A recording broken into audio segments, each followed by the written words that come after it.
দুই শ্রেণীর মানুষের সলাত কবুল হয় না। রাসূলুল্লাহ সাল্লাল্লাহু আলাইহি ওয়াসাল্লাম বলেছেন, ইসনানি লা তুজাউযু সলাতুহুমা রুউসাহুমা। দুই শ্রেণীর মানুষ এমন আছে যাদের সলাত তাদের মাথার উপরে ওঠে না, অর্থাৎ আল্লাহ সুবহানাহু ওয়া তাআলার কাছে সেই সলাত কবুল হয় না। তাদের মধ্যে এক নম্বর হচ্ছে আবদুন আবাকা মিন মাওয়ালিহি হাত্তা ইয়ারজিআ, গোলাম, দাস যদি তার মনিব থেকে পলায়ন করে, ফিরে না আসা পর্যন্ত তার এই সলাত আল্লাহ তাআলা কবুল করেন। যাক, এটা হয়তো আমাদের সাথে খুব প্রাসঙ্গিক না, কিন্তু দ্বিতীয়টা আমাদের মা বোনদের সাথে অত্যন্ত প্রাসঙ্গিক। রাসূল সাল্লাল্লাহু আলাইহি ওয়াসাল্লাম বলছেন, ওয়ামরাআতুন আসাত যাওজাহা হাত্তা তারজিআ, ওই নারীর সলাত কবুল হয় না যে তার স্বামীর অবাধ্য হয়ে যায়, যতক্ষণ না সে স্বামীর অবাধ্যতা থেকে স্বামীর আনুগত্যের দিকে প্রত্যাবর্তন করে। এই হাদিসটা ইমাম তাবরানী মুজাম্মে আওসাতের মধ্যে বর্ণনা করেছেন। আলবানী রাহিমাহুল্লাহ হাদিসটিকে সহিহ বলেছেন। এই হাদিস থেকে আসলে অসংখ্য নারীদের সলাত বিনষ্ট হওয়ার প্রমাণ পাওয়া যায়। স্বামীর আনুগত্য এবং স্বামীর অবাধ্য হওয়া যে অনেক বড় অপরাধ, স্বামীর আনুগত্য যে অনেক বড় ইবাদত,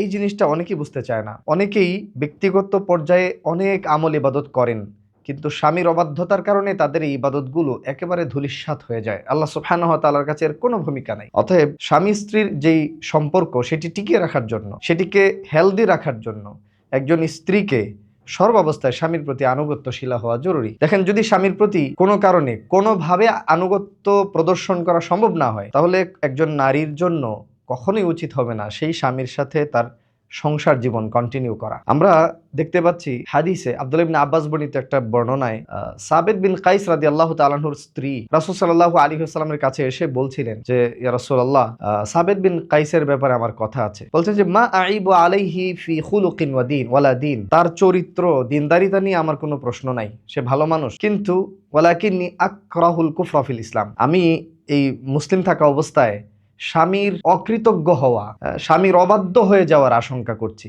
অর্থাৎ হয়তোবা বিভিন্ন কারণে তিনি সাবিত বিন কাইস রাদিয়াল্লাহু আনহুর প্রতি আনুগত্য প্রদর্শন করতে পারছিলেন না এবং তার হক আদায় করতে পারছিলেন। স্বামীর প্রতি সেই আনুগত্য তার অন্তর থেকে আসছিল না। বিভিন্ন কারণ থাকতে পারে, আসলে পারস্পরিক বোঝাপড়া, আরো নানান ব্যাপার থাকতে পারে, এবং এই কারণে তিনি রাসূল সাল্লাল্লাহু আলাইহি ওয়াসাল্লামকে এটা বলছেন যে, আমি ইসলামে আসার পরেও স্বামীর অবাধ্য হয়ে আল্লাহর নাফরমানি করে ফেলার আশঙ্কা করছি, কি করা যায়? তখন রাসূল সাল্লাল্লাহু আলাইহি ওয়াসাল্লাম বুঝে ফেললেন যে এই মহিলা স্বামীর সাথে সম্পর্ক বিচ্ছেদ ঘটাতে চাচ্ছে। তিনি জিজ্ঞেস করলেন, আতারুদ্দিনা হাদিকাতাহু, তুমি কি তোমার স্বামীর কাছ থেকে নেওয়া সেই ফলের বাগানটি ফেরত দিতে চাচ্ছ? তখন মহিলা বললেন, হ্যাঁ, আমি এটা ফেরত দিয়ে দিব।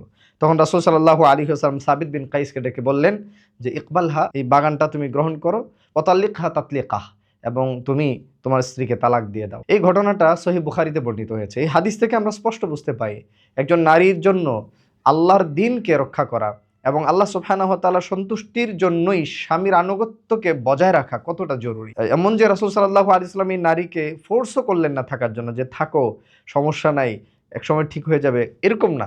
যেহেতু নারী বলছে যে আমি তার প্রতি আনুগত্য প্রদর্শন করতে পারবো না, তার হক আদায় আমি করতে পারবো না, সেহেতু রাসূল সাল্লাল্লাহু আলাইহি ওয়াসাল্লাম তাকে স্বামীর থেকে খোলা তালাক নিয়ে নেওয়ার অনুমতি দিয়ে দিয়েছেন।